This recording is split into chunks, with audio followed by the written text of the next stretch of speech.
So the roster's set. The roster's officially set as of early last evening. And no, it's not. Not yet. And you know what? I like that it's not. Good morning to you. Good Tuesday morning. I'm Dejan Kovacevic of DK Pittsburgh Sports. This is Daily Shot of Penguins. Comes your way bright and early every weekday. If you're into football and or baseball, I also offer daily shots of Steelers and Pirates where you found this. The roster is set officially, formally, by the NHL's late afternoon deadline yesterday at 22. You can carry a 23rd, but the Penguins don't have enough cap space to make that me if they wanted to. It's that bad. The last moves that they needed to make were two defensemen, since, of course, they entered camp carrying 9. And I believe that this last set were financially motivated, contractually motivated, whatever terminology that you want to use there. When I say financially, I don't mean being cheap. It's a matter of getting under the cap. If anything, they're the exact opposite when it comes to spending. They spend literally every penny that they can over the course of a season. But if you want to keep P.O. Joseph in your system, if you want to keep other players in your organization, you have to work with what the waiver restrictions are. And the fact of the matter is that Ty Smith, who in their eyes won a job in this camp, and they feel that way, believe me, had to go down because he didn't have to clear through waivers, and they don't believe that he would have, and neither do I. He's 22 years old. He can make a lot of things happen in the offensive zone.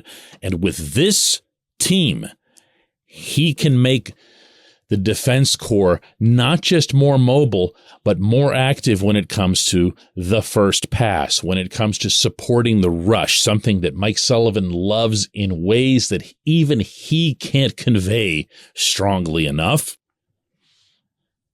And such was the case last night at PPG Paints Arena after the team had a very rare nighttime practice, that Sullivan had this to say about Smith's demotion.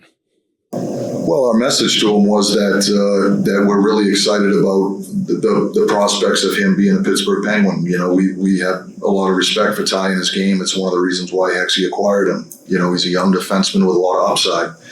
We really like his offensive game. We like his offensive instincts. You know, we know he has an opportunity to grow on the defensive side of the puck, and we're going to do our very best to help him there. And that was our message to him, was, you know, just because a decision like this was made right now doesn't mean it's etched in stone, and performance matters. And just like it does with all of our players. A fluid situation is not a terminology that you hear very often when a player is sent down to the minors. You'll 99.99999% of the time hear how, you know, we value him and we hope to have him back. There are some things that we need to work on and whatever else here. But the way Sullivan's speaking is as if there's another move that's imminent, or at least likely, that could get him back up here. And that, of course, would mean trading another defenseman off the current roster. This portion of Daily Shot of Penguins is brought to you by the good people at the Greater Pittsburgh Community Food Bank, where they're committed to providing food for all of our neighbors in need across Western Pennsylvania. They, in turn, need your help. Find out how $1 can be turned into 5 full meals. For those in need, visit pittsburghfoodbank.org. Now, who might that defenseman be? Well, the one they were trying to trade for the better part of the past month was P.O. Joseph. The one they were trying to trade going back to the summertime was Marcus Pettersson. The one I think they should be trying to trade is Brian Dumoulin, but he can only go to a few teams per his contract, and he's not looked good. So what you're going to see here, presuming nothing else unfolds right away, is not the best roster even in the eyes of management. They're trying to do something in terms of, moving assets where they belong so they don't just give players away. And I understand that. Okay, that stuff is real. That stuff does impact you over the course of time. It's not just about having your very best roster for the very next game. But Smith really should be in Pittsburgh, not according to me, according to them. Okay, that's where this needs to be very, very clear here. I'm not making an assessment on Smith after a single camp.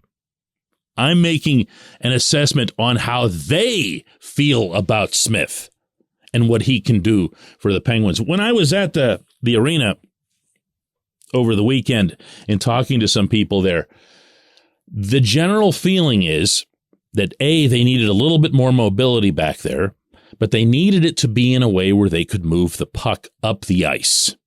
Okay, it's not just about, as I'd mentioned on yesterday's episode, the Mike Matheson type of mobility where he was the breakout. It was about moving with it. And it's about bringing the defensemen and the forwards closer together. I brought this up with Tristan Jarry since it's a subject that he's brought up with me several times over the years, how when he sees the Penguins playing better as a collective. For anyone who did see that preseason finale against the Sabres, you'll know what I'm talking about in relation to Smith, because he was up there with the forwards a lot, but he did it in a way, teamed up with Jan Ruda, that looked and felt responsible. It was kind of tough to tell that night because the Sabres didn't have all their guys, and the Sabres really didn't look all that invested in the entire event. But in that moment, in that game, you could see that there was something between the two of them where one or the other could take off. And Ruda, by the way, is pretty good at this himself. So we'll see. This isn't done. That's my point here. This isn't done. When we come back, J1Q.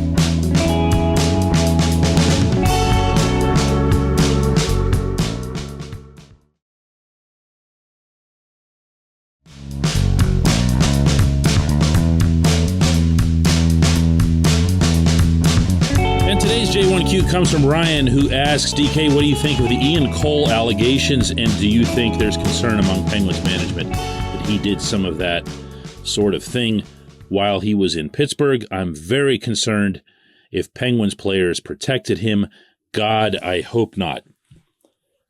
Ryan, I believe that there are two general principles that should be applied when it comes to a situation like this. And first off, for anybody who isn't aware, although it's made pretty significant news across the hockey world over the last 24 hours, there is an individual who has accused Cole publicly through Twitter of grooming and assaulting her as a minor. And in no order, those two things are that the accusations need to be taken drop dead seriously and followed through on in every possible way. Meaning, even if the accusations end up not being completely verifiable, find out what else went into it, what else can be done culturally, what else can be done institutionally to avoid such situations in the future. But really, really important here, for that individual to be respected and protected. Okay, there's one. The other one, and this is obvious since this is the law of the land in the United States of America, is that you are innocent until you are proven guilty. That side of it doesn't seem to get adhered to as much as it used to. Almost all of the discussion that I saw regarding Cole over these last 24 hours have pronounced him just dead and gone. Like, he absolutely did it. It's all past tense. And to be honest with you here, you kind of did the same thing with your question. Your concern is not whether or not the story is this or that, or whether the victim is protected or any of that kind of stuff from any perspective, but it's presuming that this absolutely positively is the case, and Cole is dead and done, and what do the Penguins have to say about this? Well, that's not how it works, and it's not how it should work. Both parties, since there are two here, need to be respected within their own rights. Now, as far as what I think, you're just asking me, I felt like I got to know Ian Cole pretty well on the professional level. I made many, many mentions of that in his time in Pittsburgh. He was as social and amiable as pretty much anyone you'd cover. I also had the good fortune of meeting his parents when they were here. The parents not only were warm and wonderful in the times that I met them, but also were just laying it all out here. Really, really good to me at the time when I lost one of my parents. Now, does that mean that I would be or wouldn't be aware of this or that or whatever? Heck no. I mean, that's stuff that's way off the radar of, a handful of minutes that the locker room is open or, talking to someone's mom and dad. But I can say that what it does is it makes me all the more mindful of the responsibility, not just that journalists have, but that all of us have, I believe, to be as diligent and thorough as possible in finding out the truth. When this individual comes forth the way she did, what she is striving for more than anything is to have the truth known, to have that out there. That's what she wants. And I say in this case, the she in almost any context, that's what she wants, is to have the truth out there.